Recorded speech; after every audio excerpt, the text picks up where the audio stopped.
నమస్కారం yes news కు స్వాగతం. నేను మోనిక. ముందుగా వార్తల్లోని ముఖ్యాంశాలు చూద్దాం. బ్రిటన్ మాజీ ప్రధాని టోనీ బ్లేర్ తో మంత్రి నారా లోకేష్ భేటీ. ప్రభుత్వ కార్యకలాపాలు, విద్యలో ఏఐ టూల్స్ వినియోగంపై చర్చ. నైపుణ్య శిక్షణ అంశాలు, global institute of good governance స్థాపనకు సహకారంపై ఒప్పందం. వైసీపీ కార్యకర్త మృతికి మాజీ ముఖ్యమంత్రి జగన్ పరోక్షంగా కారణమయ్యారన్న టీడీపీ సీనియర్ నేత వర్ల రామయ్య. ఆయన చనిపోయిన రోజే ఎందుకు పరామర్శించలేదు అని నిలదీత.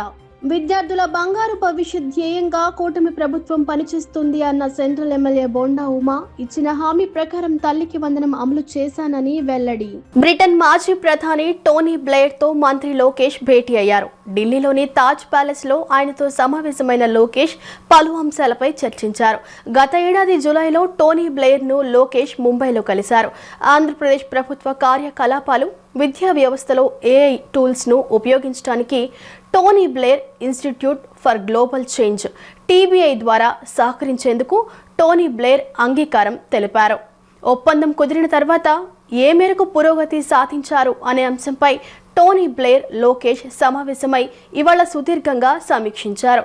రాష్ట్రంలో అమలు చేస్తున్న నైపుణ్య అభివృద్ధి ఎజెండా, స్కిల్ సెన్సస్, దేశం వెలుపల యువతకు ఉపాధి వంటి అంశాల్లో టీబీఐ సాంకేతిక మద్దతుపై చర్చించారు. ఈ సందర్భంగా global institute for good governance సలహా బోర్డులో చేరాల్సిందిగా టోనీ బ్లేర్ ను మంత్రి లోకేష్ ఆహ్వానించారు. వైఎస్ఆర్ కాంగ్రెస్ పార్టీ కార్యకర్త నాగమల్లేశ్వరరావు మృతికి మాజీ ముఖ్యమంత్రి వైఎస్ జగన్మోహన్ రెడ్డి పరోక్షంగా కారణమని తెలుగుదేశం పార్టీ సీనియర్ నేత వర్ల రామయ్య సంచలన ఆరోపణలు చేశారు.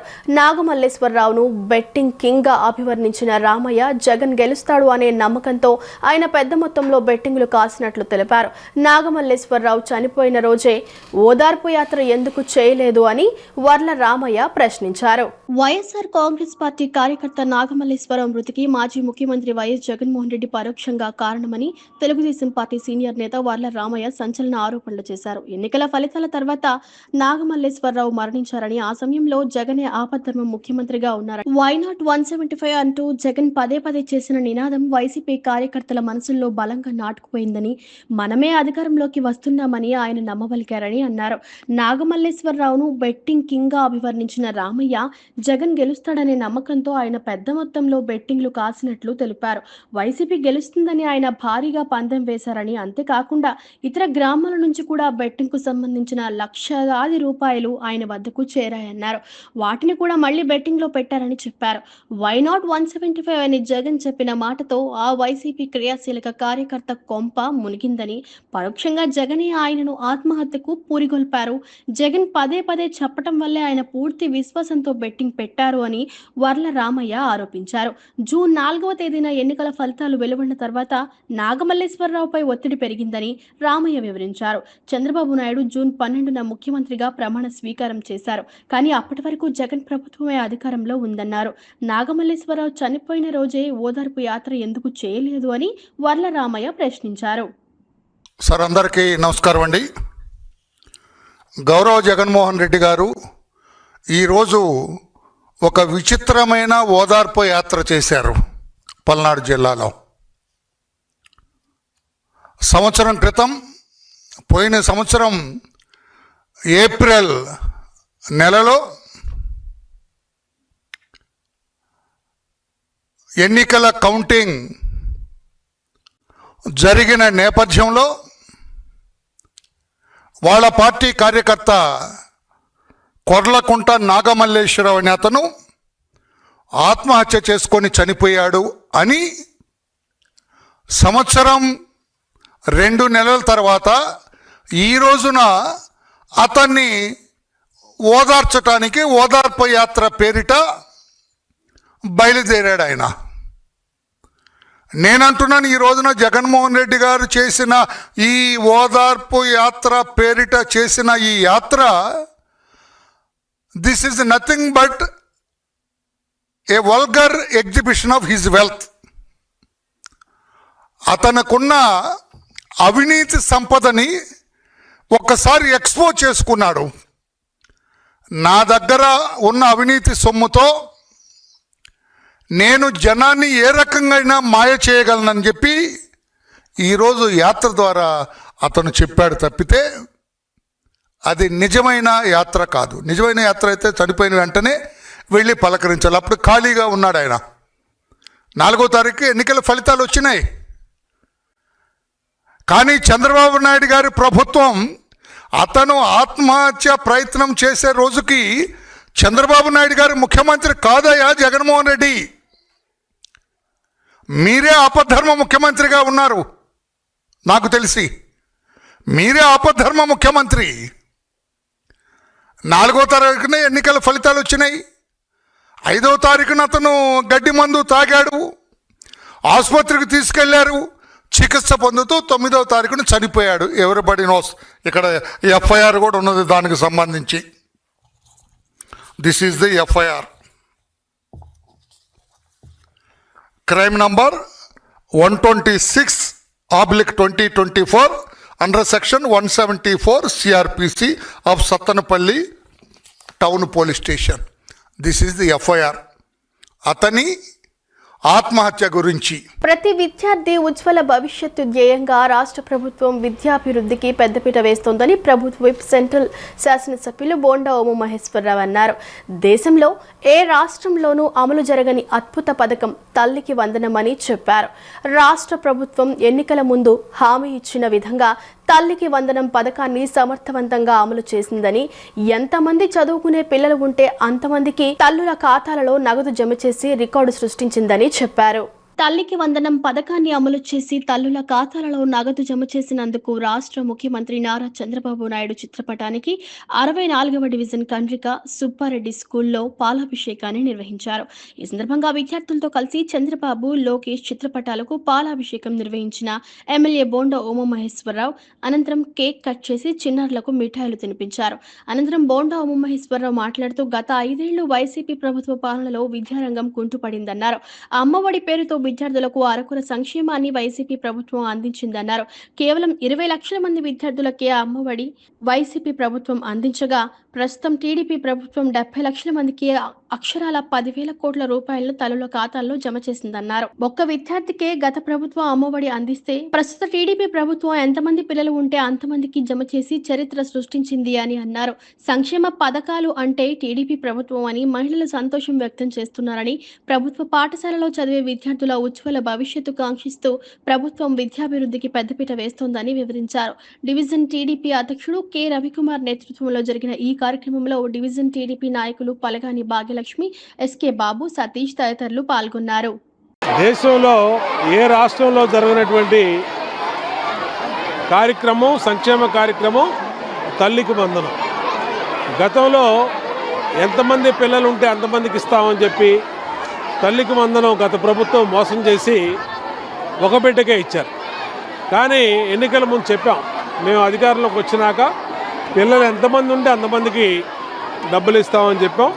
ఇవాళ దాదాపు 70 లక్షల మంది పిల్లలకి గత ప్రభుత్వం 20,000 మందికి ఇచ్చినటువంటి 20 లక్షల మందికి ఇచ్చినటువంటి అమ్మఒడి ఈరోజు తెలుగుదేశం ప్రభుత్వ హయాంలో 70 లక్షల మందికి 10,000 కోట్ల రూపాయలు ప్రజల ఖాతాల్లో వేసి ఇవాళ చదువుకునే పిల్లలకి అండగా ఉండటం వల్ల మా మహిళా సోదరీమణులందరూ కూడా సంతోషం వ్యక్తం చేస్తూ ఉన్నారు. సంక్షేమ కార్యక్రమాలంటే తెలుగుదేశం పార్టీ చెప్పినట్టుగా చేస్తే అట్లాగే అందరికి ఇస్తానని చెప్పాం. ఇద్దరుంటే ఇద్దరికి ఇచ్చాం, ముగ్గురుంటే ముగ్గురు, నలుగురుంటే నలుగురికి ఇచ్చి ఇవాళ ఆ కుటుంబాలకు అండగా ఉండటం వల్ల సంతోషం వ్యక్తం చేస్తూ ఉంది. మా ప్రభుత్వం యొక్క ఆలోచన ఒకటే, గవర్నమెంట్ స్కూల్లో చదివే పిల్లలకి తల్లికి వందనంతో పాటు స్కూల్ యూనిఫామ్స్, అలాగే shoes, text books, note books, మధ్యాహ్నం భోజనం అన్నీ కూడా పెట్టి వాళ్ళకు ఉజ్వలమైన భవిష్యత్తు కోసం, చక్కటి చదువు కోసం అన్ని రకాలుగా అండగా ఉండాలన్నదే మా యొక్క ఆలోచన. దానికే వాళ్ళ గవర్నమెంట్ స్కూల్లో, ఏకేటీపీ స్కూల్లో 593 మార్కులు 10th క్లాస్లో వచ్చినాయి. అంటే ఇవాళ గవర్నమెంట్ స్కూల్స్ యొక్క ప్రతిభ, గవర్నమెంట్ స్కూల్స్ యొక్క కెపాసిటీ ఏంటనేది అర్థమవుతుంది. 100% పాస్ అయినటువంటి స్కూల్స్ ఉన్నాయి, అలాగే 90% కూడా ఉన్నాయి. 585 మార్కులు, 593 మార్కులు వచ్చినటువంటి స్కూల్స్ ఉన్నాయంటే గవర్నమెంట్ స్కూల్స్లో ఎంత బాగా పిల్లలకి పాఠాలు చెప్తున్నారో అర్థమవుతూ ఉంది. కాబట్టి మేము ప్రజలకు కూడా విజ్ఞప్తి చేస్తాం, మీ పిల్లలందరినీ కూడా గవర్నమెంట్ స్కూల్స్లో చేర్చండి, చక్కటి ఉజ్వల భవిష్యత్తుకి మేము అండగా ఉంటామని తెలియజేస్తాం. గత వైసీపీ ప్రభుత్వ పాలనలో సెంట్రల్ నియోజకవర్గంలో అభివృద్ధి అటకెక్కిందని ప్రభుత్వ విప్ సెంట్రల్ శాసనసభ్యులు బోండా ఉమ మహేశ్వరరావు అన్నారు. ప్రజా సమస్యలు వైసీపీ ప్రభుత్వంలో పట్టించుకోలేదని, రాష్ట్రంలో టీడీపీ ప్రభుత్వం అధికారంలోకి వచ్చిన ఏడాది కాలంలోనే నియోజకవర్గంలో 240 కోట్ల రూపాయల వ్యయంతో అభివృద్ధి పనులు చేపట్టినట్లు వివరించారు. ప్రతి డివిజన్లో ప్రజా సమస్యపై తనకు పూర్తి అవగాహన ఉందని, ఆ సమస్యల పరిష్కారమే ధ్యేయంగా పనిచేస్తానని బోండా ఉమ వివరించారు. 59వ division Ajit Singh Nagar yard road వెంబడి 40 లక్షల రూపాయల వ్యయంతో డ్రైనేజీల నిర్మాణ పనులకు బోండా ఉమ శంకుస్థాపన చేశారు. ఈ సందర్భంగా ఆయన మాట్లాడుతూ 5 సంవత్సరాల వైసీపీ ప్రభుత్వ పాలనలో రాష్ట్ర అభివృద్ధి పూర్తిగా నిర్వీర్యం అయిందన్నారు. అధికార పార్టీ ప్రజా ప్రతినిధులు అధికారాన్ని అడ్డుపెట్టుకుని దుర్వినియోగానికి పాల్పడ్డారే తప్ప ప్రజా సంక్షేమాన్ని పట్టించుకోలేదన్నారు. రాష్ట్రంలో టీడీపీ కూటమి అధికారంలోకి రావడంతో ప్రజల సమస్యలు పరిష్కారం దిశగా ప్రభుత్వం చర్యలు చేపట్టినట్లు చెప్పారు. ఆ క్రమంలోనే ఏడాది కాలంలోనే నియోజకవర్గంలో 240 కోట్ల రూపాయలతో పనులు జరుగుతున్నాయన్నారు. ఇప్పటికే అనేక అభివృద్ధి పనులు పూర్తయినట్లు వివరించారు. 59వ డివిజన్లో ప్రజా సమస్య పరిష్కరించే చర్యలు చేపట్టినట్లు తెలిపారు. నియోజకవర్గంలోని 21వ డివిజన్లోనూ ప్రజా సమస్యలు పరిష్కరించి నియోజకవర్గాన్ని మోడల్ నియోజకవర్గంగా తీర్చిదిద్దుతానని చెప్పారు. ఈ కార్యక్రమంలో డివిజన్ టీడీపీ నాయకులు జాన్ వలి, బంగారు నాయకుడు సురేష్, గౌసియా, పర్వీన్, మద్దాల మహేష్, అనిల్, వంశీ, కొండలరావు, కాంట్రాక్టర్ విజయ్ కుమార్, దుర్గారావు, నగరపాలక సంస్థ ఇంజనీరింగ్ విభాగ అధికారులు పాల్గొన్నారు.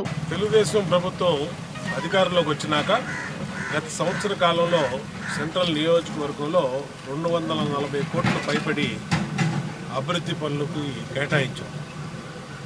అన్ని డివిజన్లో రోడ్లు కానీ, ట్రైన్లు కానీ, కల్వర్ట్లు కానీ, వాటర్ పైప్ లైన్స్ కానీ, community halls, primary health care centres, ఇలా ఒకటని కాకుండా ఆ డివిజన్లో ఏ సమస్యలు ఉన్నాయి ఆ సమస్యల మీద దృష్టి పెట్టి మా డివిజన్ పార్టీ అధ్యక్షుడు, అలాగే మా ఎక్స్ కార్పొరేటర్లు, మా కార్పొరేటర్లు, మా వాళ్ళు దృష్టి పెట్టి మా దృష్టికి తీసుకొచ్చినాక ఆ సమస్యల్ని పరిష్కరించే విధంగా గత 5 సంవత్సరాలు నిర్లక్ష్యానికి గురువు కాబడినటువంటి సెంట్రల్ నియోజకవర్గంలో వేగవంతంగా ఇప్పటికీ 240 కోట్లు పైబడి వర్కులు తీసుకొచ్చాం.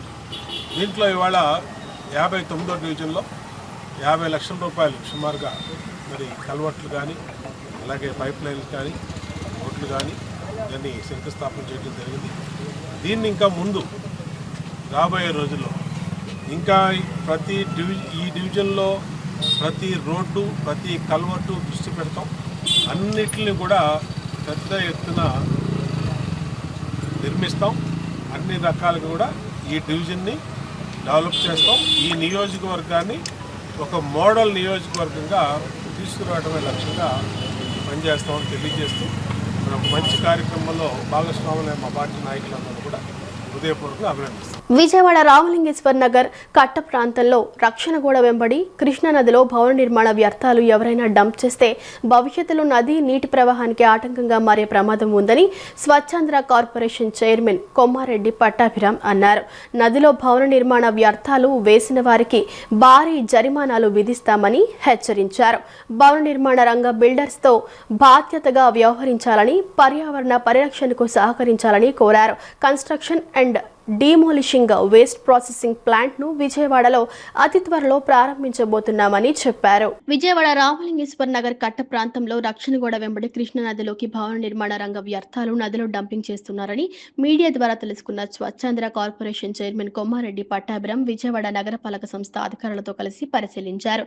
ఈ సందర్భంగా ఆయన మాట్లాడుతూ కృష్ణా నదిలోకి పెద్ద ఎత్తున భవన నిర్మాణ రంగ వ్యర్థాలు డంపింగ్ చేస్తున్నారని, దానివల్ల భవిష్యత్తులో బ్యారేజీ నుంచి నీరు విడుదల చేసినప్పుడు నదీ ప్రవాహానికి అడ్డుగా మారే అవకాశం ఉందని అన్నారు. అది ఏమాత్రం కరెక్ట్ కాదన్నారు. తక్షణమే దీనికి అడ్డుకట్ట వేసి డంపింగ్ జరగకుండా అన్ని పటిష్టమైన చర్యలు తీసుకోవాలని సీఎంహెచ్ఓ శానిటరీ ఇన్స్పెక్టర్లకు ఆదేశించినట్లు చెప్పారు. మరికొద్ది రోజుల్లో నగరంలోని బిల్డర్స్ తో సమావేశం ఏర్పాటు చేసి హెచ్చరించడం జరుగుతుందన్నారు. నిర్లక్ష్యంగా భవన నిర్మాణ వ్యర్థాలను నదిలోకి తీసుకువచ్చి డంపింగ్ చేస్తే పెద్ద ఎత్తున జరిమానాలు విధిస్తామని తెలిపారు. నిర్మాణ రంగంలో ఉన్న బిల్డర్స్ బాధ్యతగా వ్యవహరించాలని, పర్యావరణ పరిరక్షణ బాధ్యత మనందరిపైన ఉందన్నారు. ప్రతి ఒక్కరూ స్వచ్ఛత విషయంలో మనవంతు సహకారాన్ని అందించాలని కోరారు.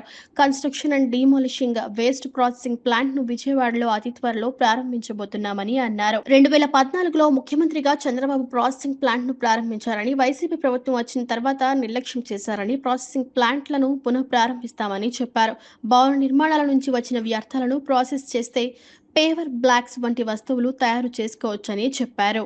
ఈరోజు విజయవాడ నగరంలో రామలింగేశ్వర నగర్ కట్ట ప్రాంతంలో ఏదైతే రీటైనింగ్ వాల్ ఉందో ఆ రీటైనింగ్ వాల్ వెంబడి కృష్ణానదిలోకి కన్స్ట్రక్షన్ మెటీరియల్స్ వేస్ట్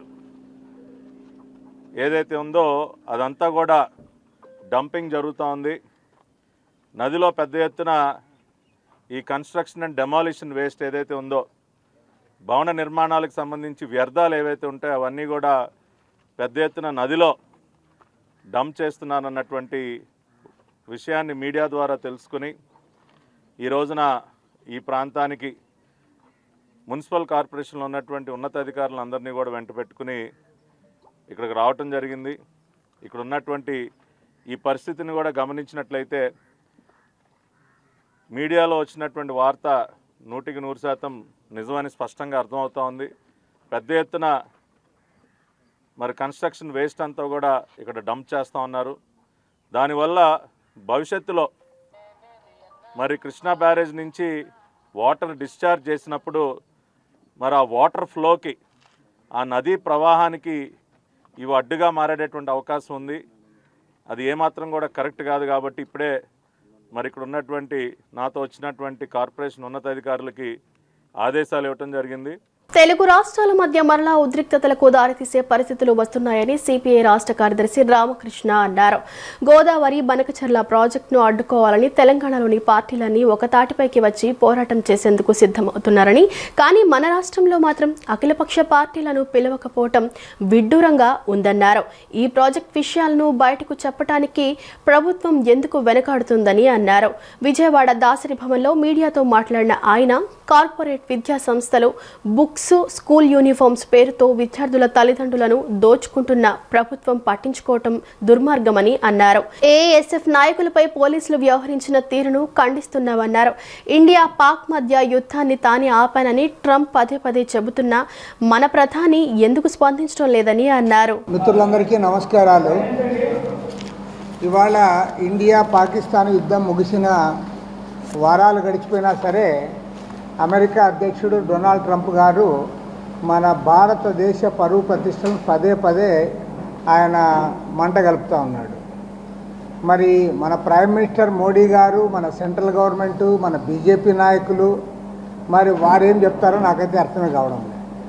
నిన్న అక్కడ G7 కంట్రీ ఆ మీటింగ్ పోయినప్పుడు మోడీ గారు ప్రెసిడెంట్ గారితో మాట్లాడితే 35 నిమిషాలు మాట్లాడాడు, అనేక విషయాలు మాట్లాడారు. మన ప్రైమ్ మినిస్టర్ చాలా స్పష్టంగా ఆయన ఫోన్లో చెప్పాడు, అదేమంటే మాకు మధ్యవర్తిత్వం అవసరం లేదు, పాకిస్తాన్ రిక్వెస్ట్ మేరకే మేము యుద్ధాన్ని ఆపామని చెప్పి చాలా చక్కగా వివరించాడు ప్రైమ్ మినిస్టర్ గారు అని చెప్పి మన ఫారిన్ సెక్రటరీ చెప్తా ఉన్నారు. కానీ ట్రంప్ మాత్రం మరింత క్లియర్గా చెప్తా ఉన్నాడు. ఆయన అసలు మరి ఏమాత్రం కూడా డౌట్ రాకుండా ఆయన చెప్పింది ఏమంటే, I think Modi is a fantastic man, we're going to make a trade deal with Modi of India, but I stopped the war between Pakistan and India. ఆయన ట్రంప్ పదే I stopped the war between Pakistan and India.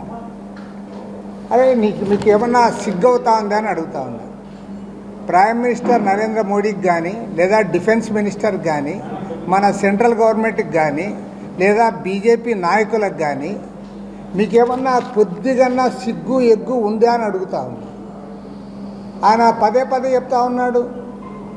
అసలు చిన్న దేశాలు రష్యాకి ఉక్రెయిన్కి యుద్ధం జరిగితే జెలెన్స్కీని పక్కన కూర్చోపెట్టుకుని మాట్లాడితే ఆయన ట్రంప్ ఎదురుగానే జెలెన్స్కీ ఎదురు తిరిగాడు. తర్వాత ఇప్పుడు ఇజ్రాయెల్ ఇరాన్ యుద్ధంలో కూడా ఇరాన్ వాళ్ళు చాలా మేము భయపడేది లేదు, ట్రంప్కి కూడా భయపడము, అయితే అవసరమైతే అమెరికాకు కూడా ఇది చేస్తామని చెప్తున్నారు. భారతదేశ భవిష్యత్ ఆశా జ్యోతి రాహుల్ గాంధీ అని విజయవాడ నగర కాంగ్రెస్ పార్టీ అధ్యక్షుడు నరహరిశెట్టి నరసింహారావు అన్నారు. త్యాగాల కుటుంబం నుంచి వచ్చిన యువనేత రాహుల్ గాంధీ అని చెప్పారు. రాహుల్ గాంధీ నాయకత్వం దేశానికి ఎంతో అవసరమని, రానున్న ఎన్నికలలో కాంగ్రెస్ పార్టీ అధికారంలోకి రావటం, రాహుల్ గాంధీ ప్రధాని కావటం నిజమని అన్నారు. Lok Sabha floor leader, Congress party యువ నాయకుడు రాహుల్ గాంధీ పుట్టినరోజు వేడుకలు ఆంధ్రరత్న భవన్లో నగర కాంగ్రెస్ పార్టీ ఆధ్వర్యంలో ఘనంగా నిర్వహించారు. నగర కాంగ్రెస్ పార్టీ అధ్యక్షుడు నరహరిశెట్టి నరసింహారావు ఆధ్వర్యంలో జరిగిన ఈ కార్యక్రమంలో రాహుల్ గాంధీకు పుట్టినరోజు శుభాకాంక్షలు తెలుపుతూ కేక్ ను కట్ చేసి అందరికీ మిఠాయిలు పంచారు. వృద్ధులకు పండ్లు పంపిణీ చేశారు. ఈ సందర్భంగా నరహరిశెట్టి నరసింహారావు మాట్లాడుతూ భావి భారత ప్రధాని రాహుల్ గాంధీ అన్నారు. దేశాభివృద్ధికి సరైన దిశానిర్దేశం చేయగల నాయకుడు రాహుల్ గాంధీ అని, త్యాగాల కుటుంబం నుంచి వచ్చిన రాహుల్ గాంధీ ప్రధానిగా చేసే అవకాశం వచ్చినా తృణప్రాయంగా పదవిని వదులుకొని దేశం కోసం, కాంగ్రెస్ పార్టీ అభ్యున్నతి కోసం పాటు పడుతున్నారని అన్నారు. దేశంలో మతోన్మాదం పెరిగిపోయిందని, దేశ ఆర్థిక వ్యవస్థ విచ్ఛిన్నంగా మారిందన్నారు. ఇటువంటి తరుణంలో రాహుల్ గాంధీ నాయకత్వాన్ని దేశ ప్రజలు కోరుకుంటున్నారని, రానున్న ఎన్నికలలో దేశవ్యాప్తంగా కాంగ్రెస్ పార్టీ విజయకేతనం ఎగురవేసి రాహుల్ గాంధీ ప్రధాని కావటం, ఆంధ్రప్రదేశ్ రాష్ట్రంలో కాంగ్రెస్ పార్టీకి పూర్వ వైభవం రావటం నిశ్చయమన్నారు. యువ నాయకుడు రాహుల్ గాంధీ నిండు నూరేళ్లు ఆయురారోగ్యాలతో ఉండాలని నగర కాంగ్రెస్ పార్టీ పక్షాన కోరుకుంటున్నట్లు చెప్పారు. ఈ కార్యక్రమంలో పిసిసి ఉపాధ్యక్షుడు గురునాథం, పిసిసి నాయకులు మీసల రాజేశ్వరరావు, ఎస్కే అన్సారీ, కుర్షిదా, హనుమంతరావు, మండిపూడి సునీత తదితరులు పాల్గొన్నారు. రాహుల్ గాంధీ గారి జన్మదినాన్ని పురస్కరించుకుని ఆంధ్రప్రదేశ్ కాంగ్రెస్ కమిటీ మరియు విజయవాడ నగర కాంగ్రెస్ కమిటీల సంయుక్త ఆధ్వర్యంలో ఆయనకి జన్మదిన శుభాకాంక్షలను తెలియజేస్తూ ఇవాళ ఆయన పేరు మీద కొన్ని వార్డుల్లో పళ్ళ పంపిణీ, అలాగే స్వీట్స్ పంపిణీ కార్యక్రమాన్ని కూడా ఏర్పాటు చేయడం జరిగింది. ఇవాళ ఒకటే రాజకీయాల్లో నైతికత అనేటటువంటిది గొప్పదే. అటువంటి నైతికత కలిగినటువంటి నాయకుడే రాహుల్ గాంధీ గారు. ఆడ ముత్తాత జవహర్లాల్ నెహ్రూ గారు ఈ దేశానికి ప్రధాని, ఆడ నాయనమ్మ ఈ దేశానికి ప్రధాని, వాళ్ళ నాన్నగారు ఈ దేశానికి ప్రధాని. ప్రధానమంత్రులు ఏమి రాహుల్ గాంధీ గారికి కొత్త కాదు, అధికారం కొత్త కాదు. ఆనాడు 2004, 2009లో 2 సార్లు ఈ దేశానికి ప్రధానమంత్రి అవకాశం వచ్చినా కూడా నాకొద్దు, మన్మోహన్ సింగ్ గారు లాంటి రాజనీతి కలిగిన వారే ఈ దేశాన్ని పరిపాలించాలని కుర్రాడని చెప్పినటువంటి ఒక గొప్ప మనసున్నటువంటి వ్యక్తి రాహుల్ గాంధీ గారు. వాడు ఆయన జన్మదినాన్ని పురస్కరించుకొని కాంగ్రెస్ పార్టీ శ్రేణులుగా మేమందరం కూడా ఆయనలో ఉన్నటువంటి క్రమశిక్షణ, కార్యదీక్ష, అంకిత భావం, ఆడితో మేమందరం కూడా పనిచేస్తామని ఈరోజు ప్రతిజ్ఞ చేస్తూ భవిష్యత్ తరాల్లో 2029లో ఎవరైనా ఎవరి కాదన్నా కూడా ఈ దేశానికి భావి భారత ప్రధానిగా రాహుల్ గాంధీ గారు అవుతారు. గుండె జబ్బులకు అత్యున్నత శ్రేణి వైద్య సేవలు అందిస్తున్న పెద్దేశ్వర్ హెల్త్ కేర్ సెంటర్కు ISO 9001-2015 ధ్రువపత్రం లభించింది. రాష్ట్ర మాజీ మంత్రి, కైకలూరు ఎమ్మెల్యే కామినేని శ్రీనివాస్, విశ్వ హిందూ పరిషత్ నేషనల్ ట్రస్టీ పుట్టగుంట సతీష్ కుమార్ల చేతుల మీదుగా ISO 9001-2015 ధ్రువపత్రాన్ని హాస్పిటల్ అధినేత డాక్టర్ పల్లెం పెద్దేశ్వరరావు అందుకున్నారు. గుండె వైద్యం నుంచి ఆరంభించి మల్టీ స్పెషాలిటీ వైద్య సేవలను ప్రజలకు అందిస్తున్న డాక్టర్ పెద్దేశ్వరరావు అభినందనీయులని కామినేని అన్నారు. గుండె జబ్బులకు అత్యున్నత శ్రేణి వైద్య సేవలు అందిస్తున్న పెద్దేశ్వర హెల్త్ కేర్ సెంటర్ కు ISO 9001-2015 ధ్రువపత్రం లభించింది. నిర్దిష్ట ప్రమాణాలను ఖచ్చితంగా అనుసరిస్తూ సేవలు అందించినందుకు గాను ఈ ప్రతిష్టాత్మక సర్టిఫికేషన్ సాధ్యమైంది. ఈ సందర్భంగా సూర్యారావుపేటలోని పెద్దేశ్వర హెల్త్ కేర్ సెంటర్ నందు గురువారం ఓ ప్రత్యేక కార్యక్రమం నిర్వహించారు. రాష్ట్ర మాజీ మంత్రి, కైకలూరు ఎమ్మెల్యే కామినేని శ్రీనివాస్, విశ్వ హిందూ పరిషత్ నేషనల్ ట్రస్టీ పుట్టగుంట సతీష్ కుమార్ల చేతుల మీదుగా ISO 9001-2015 ధ్రువపత్రాన్ని హాస్పిటల్ అధినేత డాక్టర్ పల్లెం పెద్దేశ్వరరావు అందుకున్నారు. ఈ సందర్భంగా కామినేని శ్రీనివాస్ మాట్లాడుతూ డాక్టర్ పెద్దేశ్వరరావు మంచి మనసున్న వైద్యుడని, సామాన్య ప్రజలకు సైతం మెరుగైన గుండె వైద్యాన్ని అందుబాటులోకి తెచ్చిన ఘనత ఆయనదేనని కొనియాడారు. పెద్దేశ్వర్ హెల్త్ కేర్ సెంటర్ అందిస్తున్న అత్యున్నత సేవలకు గుర్తింపుగా ISO ధృవీకరణ లభించడం హర్షణీయమని తెలిపారు. గుండె వైద్యం నుంచి ఆరంభించి మల్టీ స్పెషాలిటీ వైద్య సేవలను ప్రజలకు అందిస్తున్న డాక్టర్ పెద్దేశ్వరరావు అభినందనీయులని కామినేని అన్నారు. అనంతరం Peddeshwar health care centre managing director doctor Pallem Peddeswararao మాట్లాడుతూ అత్యాధునిక వైద్య సేవలు అందరికీ అందుబాటులో ఉండాలి అనే లక్ష్యంతో ముందుకు వెళ్తున్నామని, ఈ ప్రయాణంలో అనేక మైలురాళ్లను విజయవంతంగా అధిగమించామని అన్నారు. తమ హాస్పిటల్ కు ప్రతిష్టాత్మక ISO 9001-2015 సర్టిఫికేషన్ లభించడం తమకు గర్వకారణమని, ఈ స్ఫూర్తితో మరింత విస్తృతంగా వైద్య సేవలు అందిస్తామని వెల్లడించారు. మాకు మాకే కాదు doctor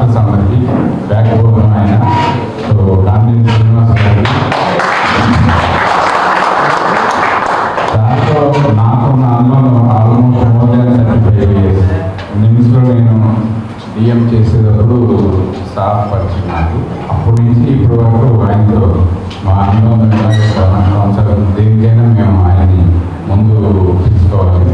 so is our grand father సార్కి, తర్వాత పొట్టగొడ్డు సతీష్ గారికి. మన హాస్పిటల్లో ఉన్న ఈచ్ అండ్ ఎవ్రీ ఎంప్లాయీ కూడా కారణం. ఆ ఎంప్లాయీ సపోర్ట్ అండ్ మనం చెప్పిన ఇంప్లిమెంటేషన్ జరగడానికి చూసే ప్రతి సూపర్వైజర్ నుంచి హౌస్ కీపింగ్ స్టాఫ్ దాకా వాళ్ళు కూడా ఈ సర్టిఫికేట్ రావడానికి కారణం. ఐఎస్ఓ సర్టిఫికేషన్ వచ్చిందని రావాలని కోరాను.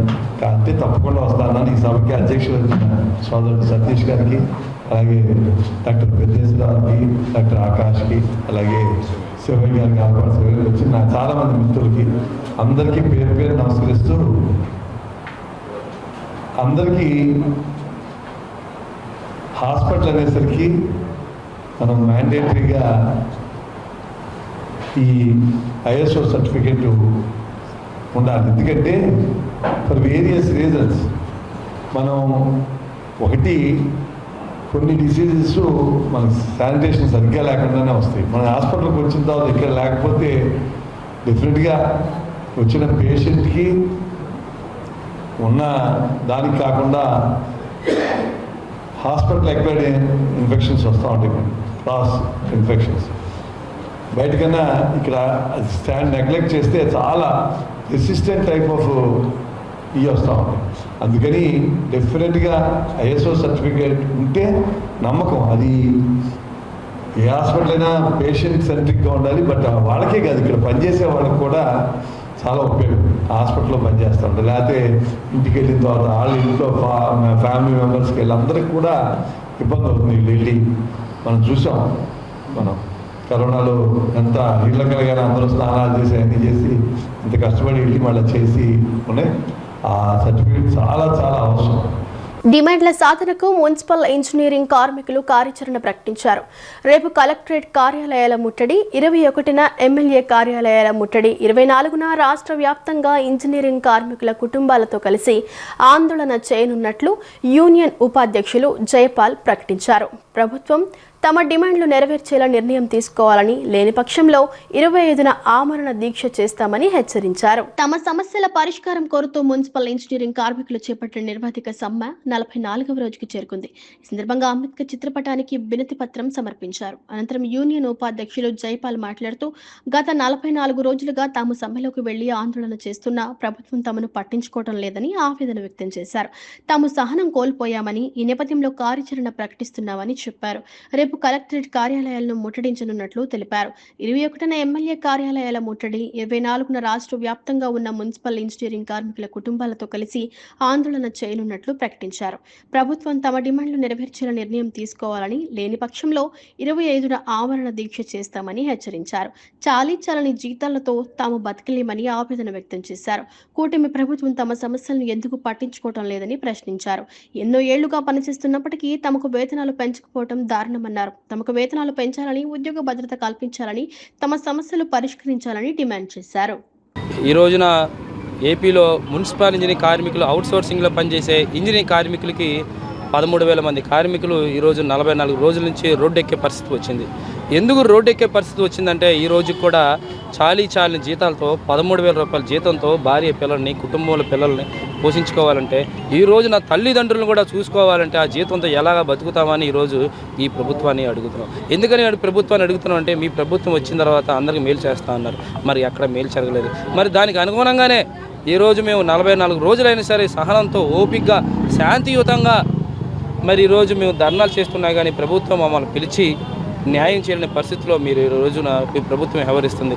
మరి దానికి మేము కూడా ఈ సహనాన్ని కోల్పోయాం కాబట్టి, ఈ 44 రోజులు దినాలు గడిచింది కాబట్టి రేపటి నుంచి మా కార్యాచరణ మేము కూడా ఎవరైతే ఈ మున్సిపల్ ఇంజనీరింగ్ కార్మికుల్లో పనిచేస్తున్నటువంటి వాటర్ సప్లై కానీ, అలాగే స్ట్రీట్ లైటే కానీ, పార్కుల విభాగాలు కానీ, మెకానిక్ డ్రైవర్లే కానీ, కంప్యూటర్ ఆపరేటర్లే కానీ, ఈ వివిధ రకాలు చెందినటువంటి ఆపుకోసలో పనిచేసే ఇంజనీరింగ్ కార్మికులకి 13,000 మందికి న్యాయం జరగాలని రేపటి నుంచి మేము ఈ కార్యాచరణ తీసుకొచ్చాం. ఆ కార్యాచరణలో భాగంగా రేపు ఏదైతే ఉందో రేపు దినాన మేము కమిషనర్ గారికి కలెక్టర్ గారికి ముట్టడి చేసే కార్యక్రమం ఏర్పాటు చేస్తున్నాము. వార్తలు ముగించే ముందు ముఖ్యాంశాలు మరోసారి. బ్రిటన్ మాజీ ప్రధాని టోనీ బ్లేర్ తో మంత్రి నారా లోకేష్ భేటీ, ప్రభుత్వ కార్యకలాపాలు, విద్యలో ఏఐ టూల్స్ వినియోగంపై చర్చ, నైపుణ్య శిక్షణ అంశాలు, global institute of good governance స్థాపనకు సహకారంపై ఒప్పందం.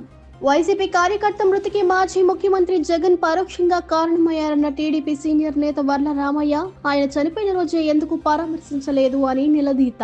విద్యార్థుల బంగారు భవిష్యత్ ధ్యేయంగా కూటమి ప్రభుత్వం పనిచేస్తుంది అన్న సెంట్రల్ ఎమ్మెల్యే బోండా ఉమా, ఇచ్చిన హామీ ప్రకారం తల్లికి వందనం అమలు చేశానని వెల్లడి. ఈ వార్తలు ఇంతటితో సమాప్తం. నమస్కారం.